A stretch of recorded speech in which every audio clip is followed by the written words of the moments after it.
नमस्कार बच्चों, मैं आपकी हिंदी शिक्षिका। और कल हमने पढ़ा था हिंदी व्याकरण में पार्ट 1 भाषा, लिपि और व्याकरण, जो हमने समझा था, जिसमें हमने पढ़ा था भाषा किसे कहते हैं, भाषा के कितने रूप होते हैं, है ना, लिपि किसे कहते हैं, व्याकरण किसे कहते हैं, ये कल हमने समझा था। आज हम इसका अभ्यास कार्य पढ़ेंगे। शुरू करते हैं। सबसे पहले बताएंगे कि भाषा किसे कहते हैं। भाषा किसे कहते हैं?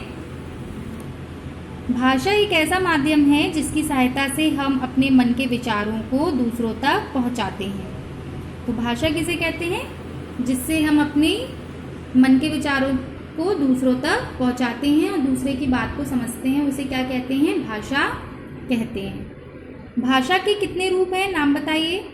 भाषा के 2 रूप होते हैं। कौन कौन से? मौखिक भाषा और लिखित भाषा। तीसरा है व्याकरण की परिभाषा बताइए। तो व्याकरण किसे कहते हैं? कल हमने पढ़ा था। व्याकरण की सहायता से हम शुद्ध बोलना, लिखना और पढ़ना सीखते हैं, तो उसे ही क्या कहते हैं? व्याकरण कहते हैं। तो व्याकरण की क्या परिभाषा है? व्याकरण किसे कहते हैं? व्याकरण की सहायता से हम शुद्ध बोलना, लिखना और पढ़ना सीखते हैं, उसे व्याकरण कहते हैं। सही उत्तर पर सही का निशान लगाइए। भाषा के रूप हैं। भाषा के कितने रूप हैं? 2 रूप होते हैं, है ना। पत्र लिखना भाषा का रूप है। कौन सा रूप है पत्र लिखना? भाषा का लिखित रूप है। भाषा को लिखने का ढंग कहलाता है। भाषा को लिखने का ढंग क्या कहलाता है? लिपि कहलाता है। कल हमने लिपि समझा था कि लिपि किसे कहते हैं? भाषा को लिखने का ढंग लिपि कहलाता है। क्यों कहलाता है? क्योंकि जो लिपि होती है उसमें हमारे चिन्ह इकट्ठे होते हैं, वो सुरक्षित होते हैं, जिन चिन्हों की मदद से हम भाषा को लिखना, बोलना, पढ़ना सीखते हैं।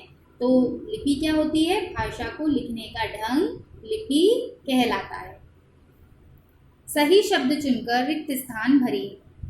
भाषा का प्रयोग डैश प्रकार से होता है। कितने प्रकार से होता है भाषा का प्रयोग? 2 प्रकार से।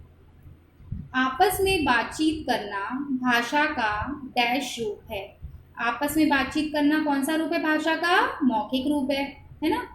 पत्र लिखने में भाषा का डैश रूप प्रयोग होता है। पत्र लिखने में कौन सा प्रयोग होता है? लिखित रूप, क्योंकि जब हम लिखकर कार्य करते हैं तो वो लिखित होता है और जब हम बोलकर करते हैं तो मौखिक रूप होता है। मन के विचारों को प्रकट करने के लिए हम डैश का सहारा लेते हैं। किसका सहारा लेते हैं? भाषा का सहारा लेते हैं। आगे देखते हैं। भाषा तथा लिपि का सही मिलान कीजिए।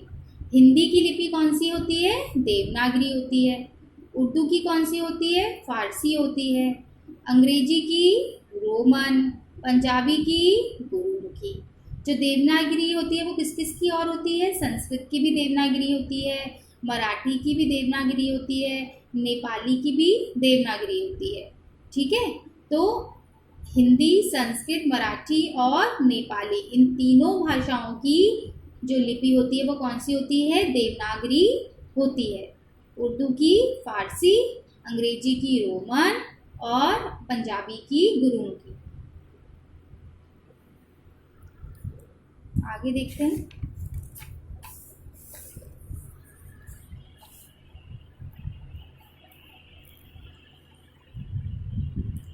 भारत में बोली जाने वाली किन्हीं 4 भाषाओं के नाम लिखिए। तो भारत में बोली जाने वाली 4 भाषाएं, भारत में तो बहुत सारी बोली जाती हैं, है ना। तो कौन कौन सी हमें 4 लिखनी है?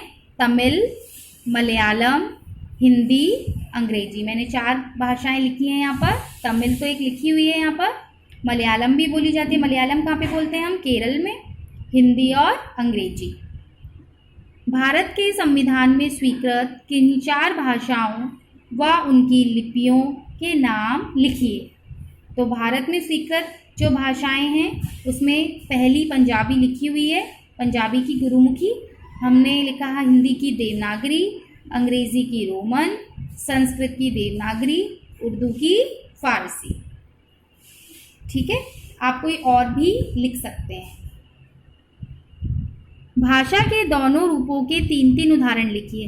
भाषा के कितने रूप होते हैं? 2 रूप होते हैं। कौन कौन से? मौखिक और लिखित। तो मौखिक भाषा में मैंने 3 उदाहरण यहाँ पे लिखे हैं। कौन कौन से? जैसे मौखिक भाषा का रेडियो है, रेडियो हमें सुनाई देता है ना, तो जो हम सुनकर कर रहे हैं यानी उसमें जो बोला जा रहा है वो हम सुन रहे हैं, है ना। लिखित उदाहरण नहीं है तो रेडियो, टेलीफोन और भाषण, ये भाषा का कौन सा रूप है? मौखिक रूप है, क्योंकि इसमें जो भी हम कार्य कर रहे हैं वो बोलकर कर रहे हैं। इसके बाद लिखित रूप, लिखित रूप में देखेंगे आप समाचार पत्र, पत्र और किताब। समाचार पत्र न्यूज़पेपर में भी क्या होता है? छपा हुआ होता है, जो आप देखकर पढ़ते हैं। पत्र जो आप लिखते हैं, है ना। और किताब ये भी क्या है? छपी हुई है, इसमें जो अक्षर है वो छपे हुए हैं। और ये भी कौन सा रूप है? भाषा का लिखित रूप है।